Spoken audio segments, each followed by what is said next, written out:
Assalamualaikum warahmatullahi wabarakatuh. Waalaikumsalam warahmatullahi wabarakatuh.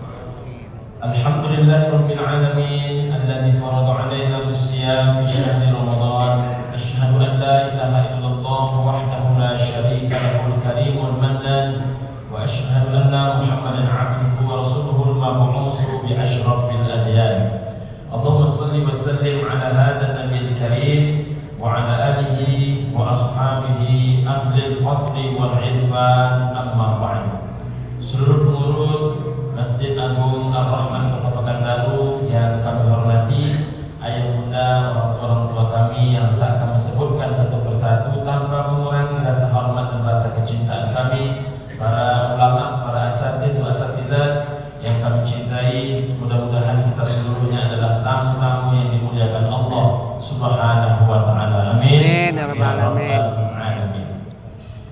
Malam ini ibu dan bapak kita akan mengkaji tentang menjaga bahaya lisan. Menjaga bahaya lisan. Ayah bunda dan saudaraku, berbicara tentang bahaya lisan. Lisan ini ibu dan bapak macam dua sisi mata pisau. Kalau dijadikan penjaga badan, maka hilang dan terelakkanlah mara bahaya.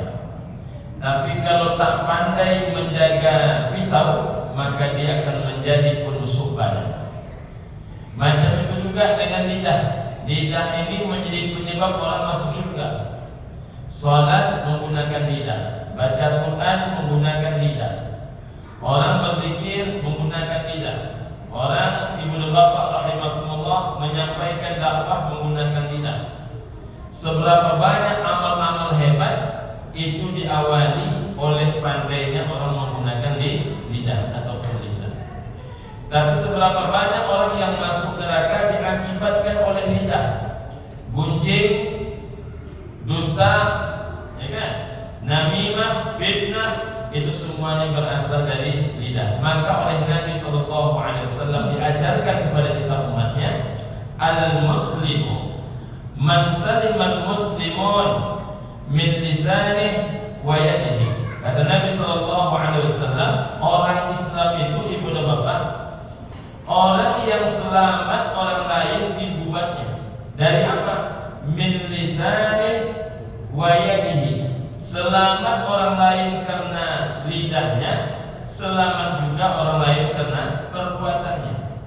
Jadi semakin tinggi selamat orang dari lisan kita dan perbuatan kita, maka semakin layaklah nilai-nilai keislaman itu diberikan kepada kita. Tapi makin jauh orang selamat dari lisan dan lidah kita, maka berarti semakin tidak layaklah keislaman itu disematkan kepada badan kita. Kenapa demikian?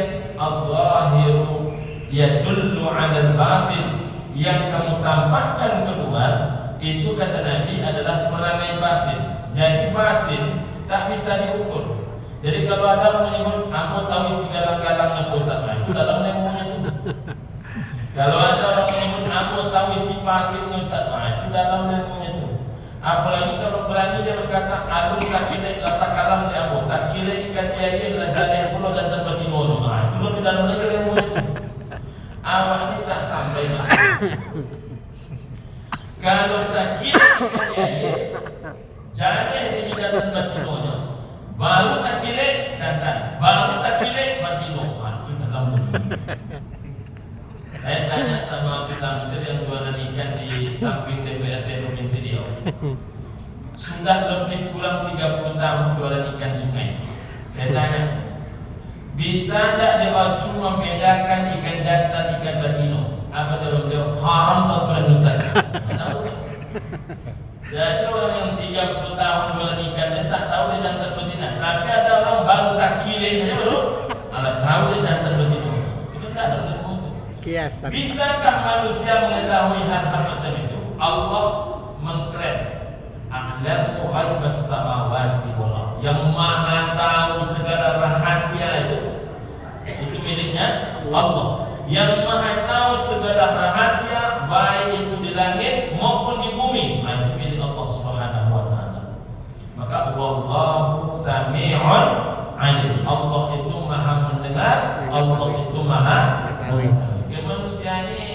paling-paling ilmu-ilmu selayang balayang pandang saja cuma itu Bapak.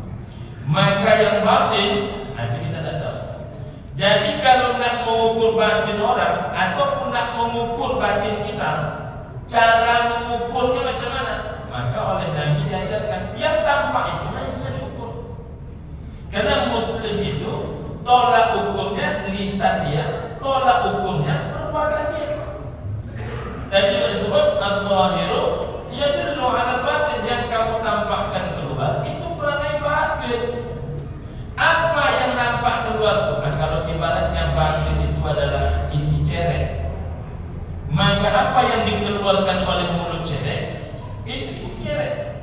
Kalau yang keluar itu kopi susu, pertanda dalam cerek itu kopi susu. Kalau yang keluar itu air putih bersih jernih bening, bertanda dalam cerek itu air putih bersih jernih bening.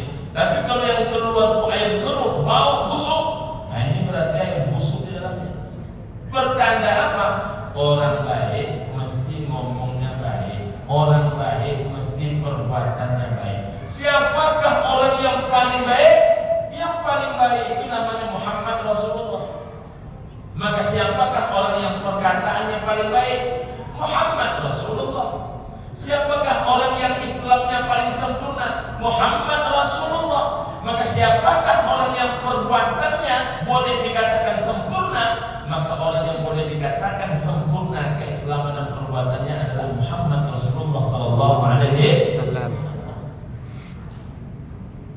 Tapi karena kita diperintahkan meneladani beliau, laqad kana lakum fi Rasulillahi uswatun hasanah. Diperintahkan bahwasanya pada diri Nabi itu uswatun hasanah. Bagi siapa? Lakum, bagimu, bagi kita semua. Menurut para ulama, keteladanan pada diri Nabi itu ayah bunda saudaraku satu.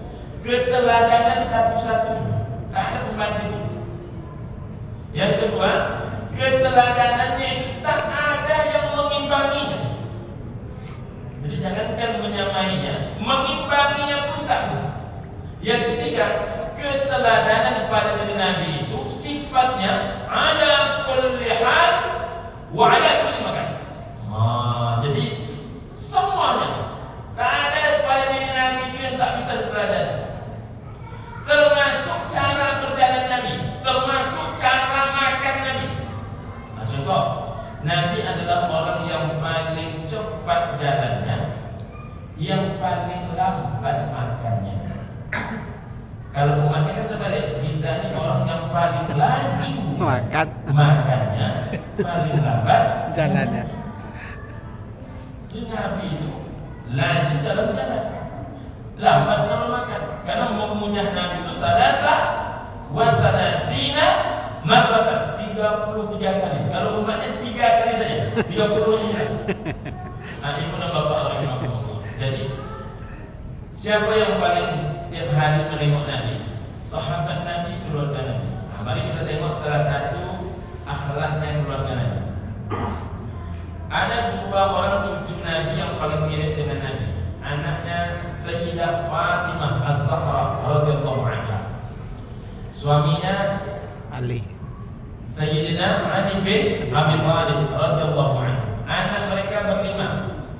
Tapi yang paling mirip dengan Rasulullah 2. Satu namanya Hasan, Husin. satu lagi namanya Husin. Apa bedanya Hasan dengan Husin? Hasan adalah orang yang paling mirip dengan perangai Nabi, dengan akhlak Nabi, dengan cara Nabi. Itu Hasan. Husin adalah orang yang paling mirip dengan fisik Nabi, wajah Nabi, paling mirip. Jadi satu mewarisi akhlaknya, Fisik. yang satu mewarisi fisiknya, wajah. Nah, ibu dan bapak, suatu kali terjadi fitnatul kubra.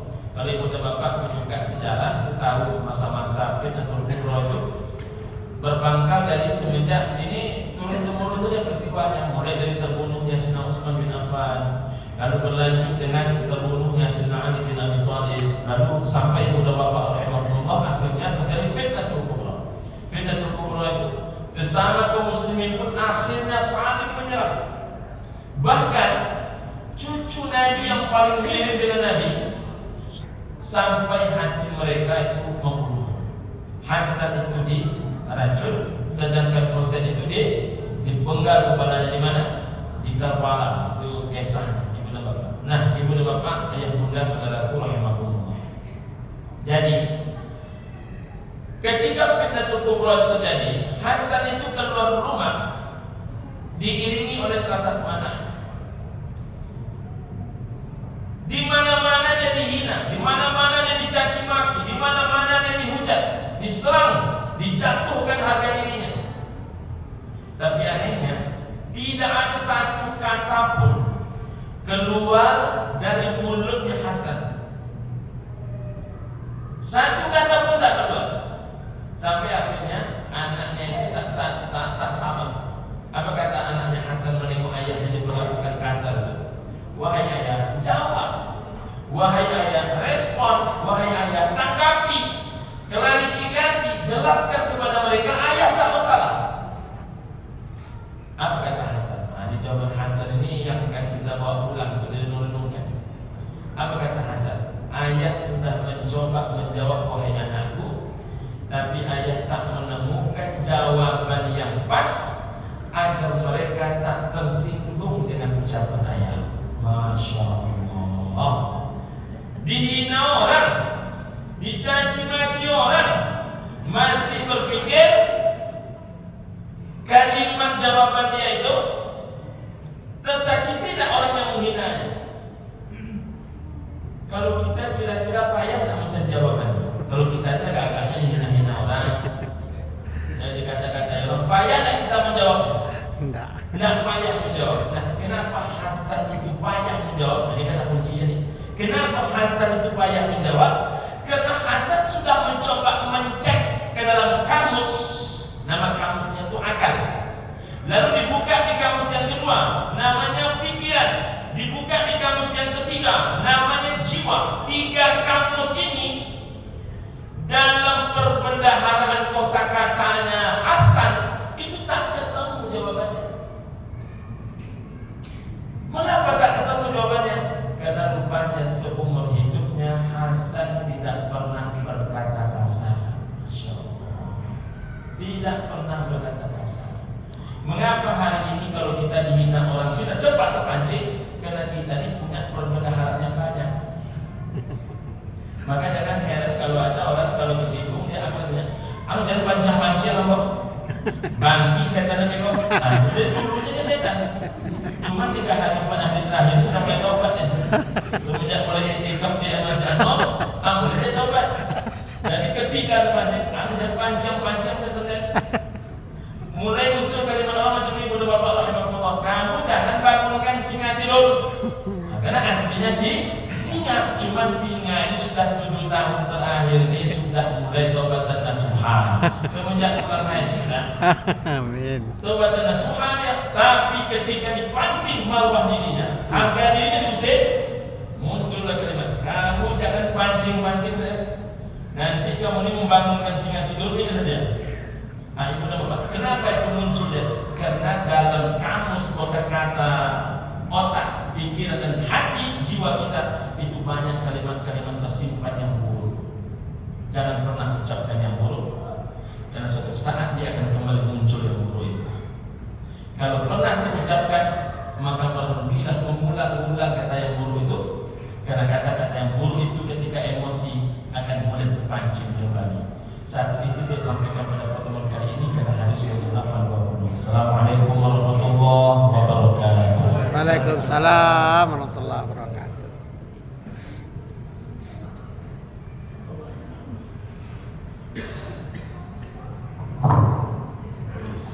Terima kasih banyak kita